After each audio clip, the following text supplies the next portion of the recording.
Saya kepingin menyampaikan pantun untuk para misionaris, boleh Wah, ya? boleh nih. Saya bagian cakepnya aja Ya, ya. Oke, cakepnya aja boleh, ya. boleh. Baik, belajar bahasa Melayu ke Malaysia, Cakep, menuntut ilmu hingga ke negeri Cina. cakep. Terima kasih para misionaris Indonesia, Anda semua telah menjadi garam dunia. Bukan yang dong. Cakep. Ini bisa kita beri tepuk tangan yang meriah dong. Wah, sudah dipersiapkan mana Oh, Mas sudah. bocorannya Mas, saya lihat. Oh iya, oke, udah ada bocorannya ditulis tadi. Nah, kita akan dengarkan cerita langsung dari mereka yang bergabung secara virtual. Lebih dalam lagi kita akan mendengarkan cerita dari para Betul. misionaris ya Mas Ya. ya. Siapa yang akan menyampaikannya atau Nah, memandunya? nanti kita beri kesempatan kepada Mas Wisnu, Mas Inu untuk memandu testimoni ini. Nanti kita gantian. Mas, silahkan kami undang ke depan. Christian dan Mau ngobrol sama siapa kita? sebenarnya kita ada dua misionaris ya yang akan cerita tentang pengalamannya dan juga misinya ya. Ada Romo Parwoto di Myanmar, Romo Parwoto SC, dan Sister Elis di Kuba nanti kita Oke, akan mendengarkan. berarti Mas Feby kita ini dulu turun dari panggung. Silahkan Oke. Mas Inu. Thank Silakan, you Mas. Christian dan Mas Febi. Kita bisa sapa Romo. Ya. Selamat sore Bapak Ibu yang ada di Zoom dan juga ada di ruangan ini. Saya akan mengantar untuk Romo Parwoto yang ada di Myanmar untuk nanti bercerita, dan nanti juga ada Suster Elis dari Kuba. Tapi sebelum kita akan masuk ke dua misionaris kita yang tadi disebut oleh Bapak Kardinal, Indonesia begitu subur dengan panggilannya. Kita akan putar dulu video. Kisah Romo Parwoto. Oke, kita akan mendengarkan atau memutar dulu video Romo Parwoto yang ada di Myanmar. Silahkan untuk panitia untuk memutar.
Oke, kita tadi lihat bagaimana situasi di Myanmar, tempat Romo Parwoto bertugas sebagai misionaris di sana.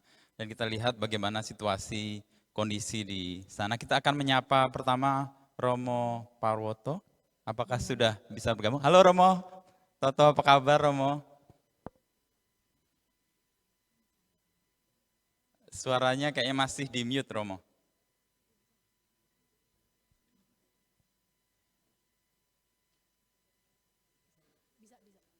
Oke, kita sedang menunggu Romo Toto untuk terkoneksi dengan audio.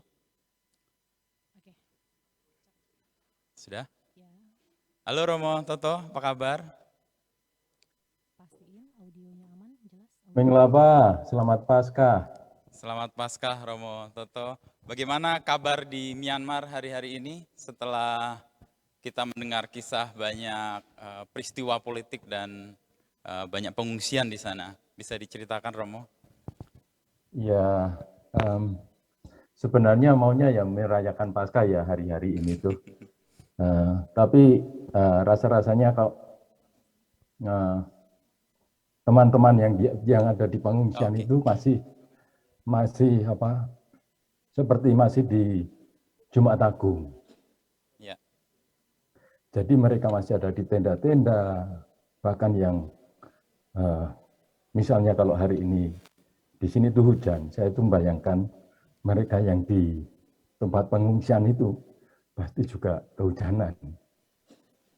Lalu di beberapa daerah kan gereja-gereja kita kan menjadi korban. Ya jadi merayakan Paskah menjadi kontradiksi tersendiri. Apakah kami ini merayakan Paskah atau masih Jumat Agung? Jadi sedikit rasa kita itu masih terbawa dalam suasana Jumat Agung. Kristus yang tersalib itu kan masih terlihat nyata di tengah-tengah kami. Ya, untuk sementara semoga koneksinya lancar. Ini sementara mati lampu, saya menggunakan lampu LED dan menggunakan power bank untuk internet kami. Ya situasinya memang di tempat kami setelah kudeta ini memang di kota kami relatif aman, banyak pengungsi di tempat kami, termasuk kami punya 3 rumah kosong yang menjadi tempat bagi para pengungsi untuk tinggal. Itu yang katakanlah kita merasakan di kota ini aman karena memang banyak tentara. Ya. Sementara tempat-tempat lain memang peperangan tidak begitu keras seperti yang sebelumnya, tetapi sekarang adalah bagaimana menemani para pengungsi yang sangat membutuhkan bantuan. Saya kira itu yang saya ceritakan sementara. Sejak kapan mungkin. Romo ya situasi seperti Jumat Agung gitu ya, pengalaman di Myanmar? Karena Romo Prawoto kan di sana sudah sejak 2008 ya. Bisa diceritakan tahapan atau perubahan situasi yang membuat pengungsian begitu banyak? Kalau dirunut dari 2008 sebenarnya ada situasi di mana sebenarnya katakanlah Paskah itu sepertinya sudah kelihatan, kan? Karena pada tahun 2008 ketika saya datang itu masih saya rasakan tanda-tanda katakanlah situasi Jumat Agung itu masih nyata. Jadi misalnya kalau teman-teman tahun 2008 itu bisa menikmati komunikasi dengan handphone begitu ya. Nah, teman-teman di Myanmar tahun 2008 itu satu SIM card itu harganya sudah $2.000. Itu bisa dibayangkan. Jadi dari evolusi teknologi di Myanmar ini sebenarnya sudah semakin baik. Saya bisa komunikasi dengan teman-teman. Lalu kalau dilihat dari evolusi teknologi misalnya tahun 2011 itu SIM card harganya turun menjadi sekitar $600 atau $500 begitu. Kemudian sekitar tahun 2014 itu pemerintah mulai melonggarkan. Nah, ketika 2014, 2015 itu Aung San Suu Kyi mulai diberi kepercayaan sampai tahun 2020, 2021 kemarin, sebenarnya situasi Paskah itu nampak pengharapan itu begitu jelas, tetapi sepertinya tidak tahu mengapa, sepertinya kita diseret lagi ke dalam wilayah Jumat Agung lagi. Lalu misalnya pengungsian itu mulai merebak sejak tahun kemarin, sejak kudeta tanggal 1 Februari 2021. Dan mulai itulah banyak katakanlah peperangan di beberapa daerah. Lalu ya resikonya untuk saya yang mendampingi para frater di novisiat ini, kegiatan-kegiatan kami menjadi sangat terbatas. Kami tidak bisa keluar dari kota karena di setiap perbatasan selalu ada tentara dan militer yang katakanlah selalu checking randomly untuk orang-orang yang bepergian. Jadi riskan untuk membawa teman-teman frater yang muda ini untuk keluar kota. Kemungkinan mereka akan dicek dan saya sedikit agak khawatir mereka menjadi target.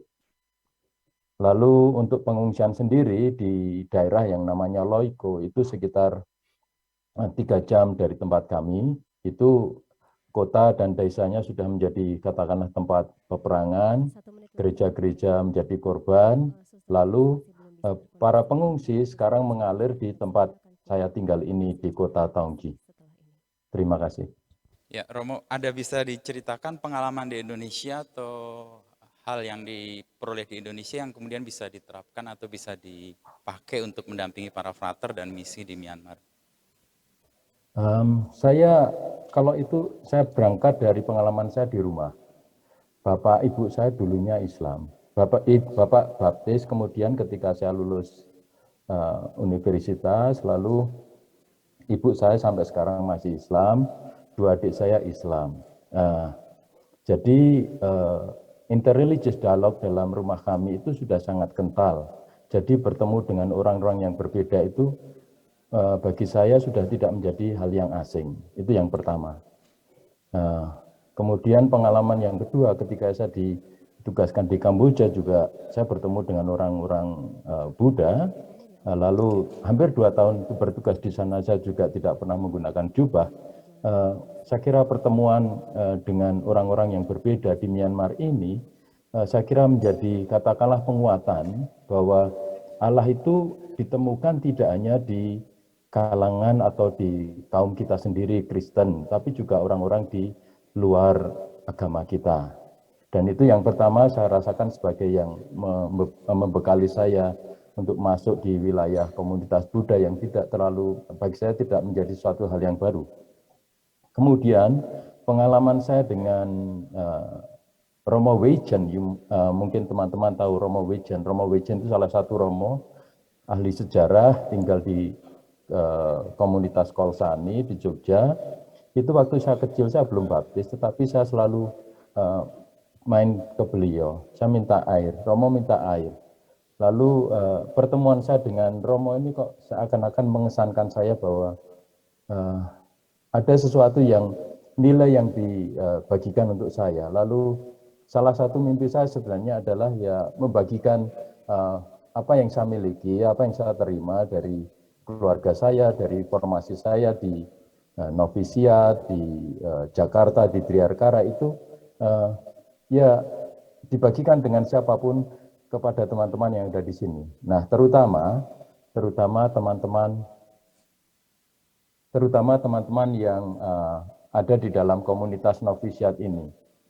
Oke, Kebetulan saya dari keluarga yang besar, 7 bersaudara, jadi tinggal di komunitas, tinggal di frateran, di novisiat itu menyenangkan, tinggal dengan banyak orang. baik, Terima Romo. kasih. Moga-moga terus menyenangkan meskipun situasinya tidak selalu mudah ya Romo. Tadi dari pengalaman Romo juga menemukan pengalaman bahwa di luar agama Katolik gitu, di luar keyakinan kita juga ada hal-hal baik atau ada keselamatan lah kalau kita melihat hal yang diyakini oleh Romo dan jadi bekal bagaimana bisa melakukan misi di